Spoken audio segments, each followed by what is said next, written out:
ಪವಿತ್ರ ಗೌಡಗೆ ಇನ್ನೂ 1 ವರ್ಷ ಜೈಲೂಟ ಗ್ಯಾರಂಟಿ. ಪೊಲೀಸರ ಚಾರ್ಜ್ ಶೀಟ್ ಅಂಶಗಳೆಲ್ಲವೂ ಕೂಡ ಸುಳ್ಳು ಅಂತ ಆರೋಪವನ್ನ ಮಾಡಲಾಗ್ತಾ ಇದೆ. ಪವಿತ್ರ ಗೌಡಗೆ ಇನ್ನೂ 1 ವರ್ಷ ಜೈಲೂಟ ಗ್ಯಾರಂಟಿ. ಪೊಲೀಸರ ಚಾರ್ಜ್ ಶೀಟ್ ಅಂಶಗಳೇನಿದೆ ಆ ಅಂಶಗಳೆಲ್ಲವೂ ಕೂಡ ಸುಳ್ಳು ಅನ್ನುವಂತಹ ಆರೋಪ ಕೇಳಿ ಬರ್ತಾ ಇದೆ. ಹಾವೇರಿಯಲ್ಲಿ ಪವಿತ್ರ ಗೌಡ ಪರ ವಕೀಲರಾದಂತಹ ಬಾಲನ್ ಹೇಳಿಕೆಯನ್ನ ನೀಡಿರುವಂತದ್ದು. ಪೊಲೀಸರೆಲ್ಲರೂ ಕೂಡ ಏನು ಚಾರ್ಜ್ ಶೀಟ್ನಲ್ಲಿ ಸಾಕ್ಷ್ಯಗಳನ್ನ ಉಲ್ಲೇಖ ಮಾಡಿದ್ದಾರೆ, ಸುಳ್ಳನ್ನ ನಿಜ ಮಾಡಿದ್ದಾರೆ, ನಿಜ ಎಲ್ಲವನ್ನ ಕೂಡ ಸುಳ್ಳು ಮಾಡಿದ್ದಾರೆ ಅಂತ ಹೇಳಿದ್ದಾರೆ. ವಕೀಲ ಬಾಲನ್ ಅವರು ಹೇಳಿಕೆಯನ್ನ ನೀಡಿದ್ದಾರೆ. ಏನ್ ಹೇಳಿದ್ದಾರೆ ನೋಡೋಣ. 17ನೇ ತಾರೀಕು ಶುರು ಆಗುತ್ತೆ. ಒಂದು ಕ್ಲೂ ಮಾತ್ರ ಕೊಡ್ತೀನಿ. ಅದು ಪೊಲೀಸರು ಎಷ್ಟೊಂದು ಕಿತಾಪತಿ ಮಾಡಿದ್ದಾರೆ, ಡಿರೈಲ್ ಮಾಡಿದ್ದಾರೆ ಅನ್ನೋದಕ್ಕೆ. 2 ಗಾಡಿ ಅದರಲ್ಲಿ ಉಪಯೋಗ ಮಾಡಿದ್ರು ಅನ್ನೋದು ಕೇಸು. ಗಾಡಿ ಒಳಗಡೆ ಕೂದಲು ಬಿದ್ದಿದೆ ಅನ್ನೋದು ಇನ್ನು ಕೇಸು. ಕೂದಲು ವಶಪಡಿಸಿಕೊಂಡಿದ್ವಿ ಅನ್ನೋದು ಕೇಸು. ಕೂದಲನ್ನು ನಾವು FSLಗೆ ಕಳಿಸಿದ್ದೀವಿ, ರಿಪೋರ್ಟ್ ಬಂದಿದೆ. ರಿಪೋರ್ಟಲ್ಲಿ ಮಹಿಳೆಯರು ಕೂದಲು ಅಂದರೆ IO ಹೇಳ್ತಾರೆ ಅದು ಪವಿತ್ರ ಗೌಡ ಕೂದಲು. ಅಂದರೆ ಯಾರು ಕೂದಲಂದು ಅದು ಕಂಡಿಡ್ದಿಲ್ಲ. ಈ ಥರ 106 ಇದೆ.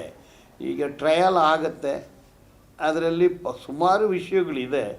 ಕೇಸು ನಾನೇ ನಡೆಸೋದು, ನಾನೇ ಕ್ರಾಸ್ ಎಕ್ಸಾಮಿನೇಷನ್ ಮಾಡ್ತೀನಿ. ಪವಿತ್ರ ಗೌಡ ಅಕ್ಯೂಸ್ ನಂಬರ್ 1 ಅಂದರೆ ನಾನೇ ಶುರು ಮಾಡ್ತೀನಿ. ನಾನು ಏನು ಕ್ರಾಸ್ ಎಕ್ಸಾಮಿನೇಷನ್ ಮಾಡ್ತೀನಿ ಅದು ಎಲ್ರಿಗೂ ಅನ್ವಯ ಆಗುತ್ತೆ. ಇದು ಕೇಸು ದಾರಿ ತಪ್ಪಿದೆ, ನಾವು ದಾರಿನಲ್ಲಿ ಬಿಡ್ತೀವಿ. ಸೊ ನಿರಪರಾಧಿಗಳಂದು ಹೊರಗೆ ಎಲ್ಲರೂ ಕೂಡ ಬರ್ತಾರೆ. ಮ್ಯಾಕ್ಸಿಮಮ್ 1 ಇಯರ್ ಹೈಕೋರ್ಟಲ್ಲಿ ಆ್ಯಸ್ ಎಕ್ಸ್ಪೀಡಿಯಸ್ಲಿ ಆ್ಯಸ್ ಪಾಸಿಬಲ್ ಅಂತ ಹೇಳಿದ್ದಾರೆ. ಸೊ ಈಗ 17 ಶುರು ಆಗುತ್ತೆ. ಮತ್ತು ಇನ್ನು 2-3 ದಿವಸದಲ್ಲಿ ಬೇರೆ ಬೇರೆ ವಿಟ್ನೆಸ್ಗಳು ಬರ್ತಾರೆ. ಸೊ ಎಲ್ಲ ವಿಟ್ನೆಸ್ ಕ್ಲೋಸ್ ಆದರೆ ಕೇಸು ಕ್ಲೋಸ್ ಆಗುತ್ತೆ. ಸೊ ಕೋರ್ಟಲ್ಲಿ ಟ್ರಯಲ್ ಆಗುತ್ತಲ್ಲ, ಹೇಳೋದೆಲ್ಲ ನಿಜ ಆಗುತ್ತೆ, ನಿಜ ಸುಳ್ಳು ಆಗುತ್ತೆ, ಸುಳ್ಳು ನಿಜ ಆಗುತ್ತೆ, ನಿಜ ಸುಳ್ಳು ಆಗುತ್ತೆ, ಉಲ್ಟಾ ಸೀದಾ ಆಗುತ್ತೆ, ಸೀದಾ ಉಲ್ಟಾ ಆಗುತ್ತೆ, ಕಪ್ಪು ಬೆಳೆಯೋದಾಗುತ್ತೆ, ಬೆಳೆಯೋದು ಕಪ್ಪಾಗುತ್ತೆ, ಕತ್ತಲು ಬೆಳಕಾಗುತ್ತೆ, ಬೆಳಕು ಕತ್ತಲಾಗುತ್ತೆ. ಹಂಗೆಲ್ಲ ಆಗುತ್ತೆ ಕೋರ್ಟಲ್ಲಿ. ಲವರ್ಗೆ ಕೈಕೊಟ್ಟು ಮತ್ತೊಂದು ಮದುವೆ ಆಗಿದ್ದಾನೆ ಹುಡುಗ. ಮದುವೆ ಮಂಟಪಕ್ಕೆ ನುಗ್ಗಿ ಮೋಸ ಹೋದಂತ ಯುವತಿ ಗಲಾಟೆ ಮಾಡಿದ್ದಾಳೆ. ಚಿಕ್ಕಮಗಳೂರಿನ ದೊಡ್ಡೇಗೌಡ ಕಲ್ಯಾಣ ಮಂಟಪದಲ್ಲಿ ಈ ಘಟನೆ ನಡೆದಿದೆ. 10 ವರ್ಷಗಳಿಂದ ಶರತ್ ಮತ್ತು ಅಶ್ವಿನಿ ನಡುವೆ ಲವ್ ಇತ್ತು. ಮದುವೆ ಆಗೋದಾಗಿ ನಂಬಿಸಿದ್ರು. ನಂತರ ಈಗ ಮೋಸ ಮಾಡ್ತಿದ್ದಾರೆ, ಬೇರೆಯವರ ಜೊತೆ ಹಸೆಮಣೆ ಏರ್ತಿದ್ದಾರೆ ಶರತ್ ಅಂತ ಹೇಳಿ ಅಶ್ವಿನಿ ಆರೋಪವನ್ನ ಮಾಡ್ತಿದ್ದಾರೆ. ನನ್ನನ್ನ ಮದುವೆ ಆಗುವಂತ ಅಶ್ವಿನಿ ಗಲಾಟೆ ಮಾಡಿದ್ದಾರೆ. ಪೊಲೀಸರಿಗೆ ದೂರು ನೀಡಿದ್ದಾರೆ ಶರತ್ ಮತ್ತು ಲವರ್ ಅಶ್ವಿನಿಯಿಂದ ಚಿಕ್ಕಮಗಳೂರು ನಗರ ಠಾಣೆಗೂ ಕೂಡ ದೂರು ದಾಖಲಾಗಿದೆ. ನೊಂದ ಯುವತಿ ಅಶ್ವಿನಿಯನ್ನ ನಮ್ಮ ಪ್ರತಿನಿಧಿ ಯೋಗೀಶ್ ಮಾತನಾಡಿಸಿದ್ದಾರೆ, ನೋಡೋಣ. ಕಳೆದ 10 ವರ್ಷಗಳಿಂದ ಯುವತಿಯ ಜೊತೆಗೆ ಪ್ರೀತಿಯನ್ನು ಮಾಡಿ ಮದುವೆ ಆಗೋದಾಗಿ ನಂಬಿಸಿ ಯುವಕ ಮೋಸ ಮಾಡಿ ಮತ್ತೊಂದು ಯುವತಿಯ ಜೊತೆಗೆ ಏನು ಮದುವೆ ಆಗ್ತಾ ಇರ್ತದೆ ಅನ್ನೋ ಆರೋಪವನ್ನು ಮಾಡಿ ಈಗ ಯುವತಿ ಕಲ್ಯಾಣ ಮಂಟಪದಲ್ಲಿರ್ತಕ್ಕಂಥದ್ದು. ನಾವೀಗ ಚಿಕ್ಕಮಗಳೂರು ನಗರದ ಬೈಪಾಸ್ ರಸ್ತೆಯಲ್ಲಿರ್ತಕ್ಕಂಥ ಕಲ್ಯಾಣ ಮಂಟಪದಲ್ಲಿ ಏನು ಈಗ ನೊಂದಿರ್ತಕ್ಕಂಥ ಯುವತಿ ಅಶ್ವಿನಿ ಅವ್ರ ಜೊತೆಗಿದ್ದೀವಿ. ಈಗ ಅವ್ರನ್ನ ಮಾತಾಡ್ಸೋಣ. ಮೇಡಮ್ ಸರ್, ಅದು 10 ವರ್ಷದಿಂದ ಪರಿಚಯ ಸರ್. ಪ್ರೀತಿ ಮತ್ತು ಮದುವೆ ಮಾತುಕತೆ ಎಲ್ಲದೂ ಆಗೋಗಿದೆ. ಹಾಗೆ ಈತ ನಿನ್ನೆ ದಿನ ಶಾಸ್ತ್ರಗಳು ಎಲ್ಲ ನಡೆದಿದೆ ಅಂತ ನನಗೆ ಮೊನ್ನೆ ಮಾಹಿತಿ ಬರುತ್ತೆ. ಮೇಡಮ್, ಈಗ ಮದುವೆ ಆಗ್ತಾ ಇತ್ತು ಅಂತ ನಿಮಗೆ ಹೇಗೆ ಗೊತ್ತಾಯಿತು? ಮಾಹಿತಿ ಹೇಗೆ ತಿಳಿತು? ನನ್ನ ಒಂದು ಸೋಕಾಲ್ಡ್ ಯಾವುದೋ ಒಂದು ಫ್ರೆಂಡ್ ಸರ್ಕಲಿಂದ ಒಂದು ಬರುತ್ತೆ ಮಾಹಿತಿ, ನನಗೆ ಬರುತ್ತೆ. ಅದು ಎಕ್ಸಾಕ್ಟಾಗಿ ಹೇಳೋಕ್ಕಾಗಲ್ಲ, ಬಟ್ ಈ ಥರ ಅನುಮಾನ ಇದೆ ಅಂತ ಒಂದು ಮಾಹಿತಿ ಬರುತ್ತೆ. ನಿಮಗೆ ಮತ್ತು ಈ ಒಂದು ಶರತ್ ಅವರಿಗೆ ಯಾವಾಗಿಂದ ಪರಿಚಯ ಮತ್ತು ಯಾವ ರೀತಿಯಲ್ಲಿ ಈ ಪರಿಚಯ ಆಗಿತ್ತು ಮೇಡಮ್? ಸರ್, 2013ರಿಂದ ಪರಿಚಯ ಇಲ್ಲಿವರೆಗೂ.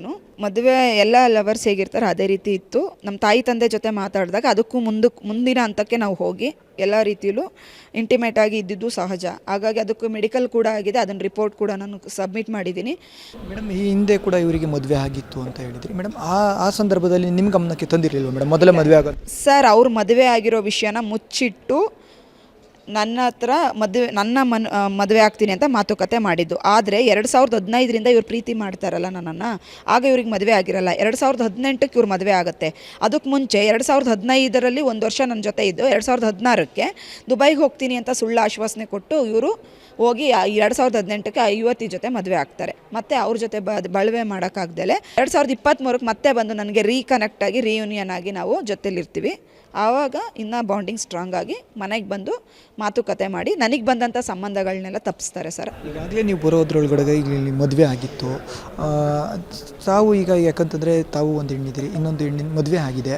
ಸೊ ನೀವೀಗ ಏನು ಇದು ಮಾಡ್ತಾರೆ ಸರ್? ಒಂದು ಹೆಣ್ಣು ಅಂತ ಆತ ಯೋಚನೆ ಮಾಡಬೇಕಿತ್ತು. ಈಗ ಆತ ಏನು ಮದುವೆ ಆಗಿದ್ದಾನೆ, ಆಕೆಗೆ ನನ್ನ ಅನ್ಯಾಯ ಆಗಬೇಕು ಅಂತ ಕೇಳಲ್ಲ. ಅವಳ ಜೊತೆ ಮದುವೆ ಆಗಿದೆ, ನೀನು ಹೆಂಗಾರು ಇರು, ನನ್ನ ಜೀವನನ ಕರೆಕ್ಷನ್ ಮಾಡಿ ಹೋಗು, ನನಗೆ ಒಂದು ತಾಳಿ ಕಟ್ಬಿಟ್ಟು ನೀನು ನ್ಯಾಯ ಕೊಟ್ಟು ಹೋಗು. ನೀನು ಬೇಕಾದ್ರೆ ಅವ್ರ ಜೊತೆನೇ ಜೀವನ ಮಾಡ್ತೀಯ, ಅದಕ್ಕೆ ನಾನು ಕ್ವಶನ್ ಮಾಡಲ್ಲ.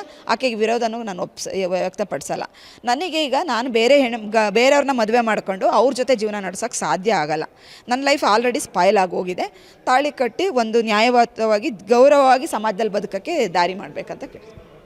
ಎಸ್, ಇವಿಷ್ಟು ಏನು ನೊಂದಿರ್ತಕ್ಕಂಥ ಯುವತಿ ಅಶ್ವಿನಿಯ ಮಾತಾಗಿರ್ತಕ್ಕಂಥದ್ದು. ಯೋಗೀಶ್ ಕಾಮೇನಹಳ್ಳಿ, ನ್ಯೂಸ್ 18, ಚಿಕ್ಕಮಗಳೂರು.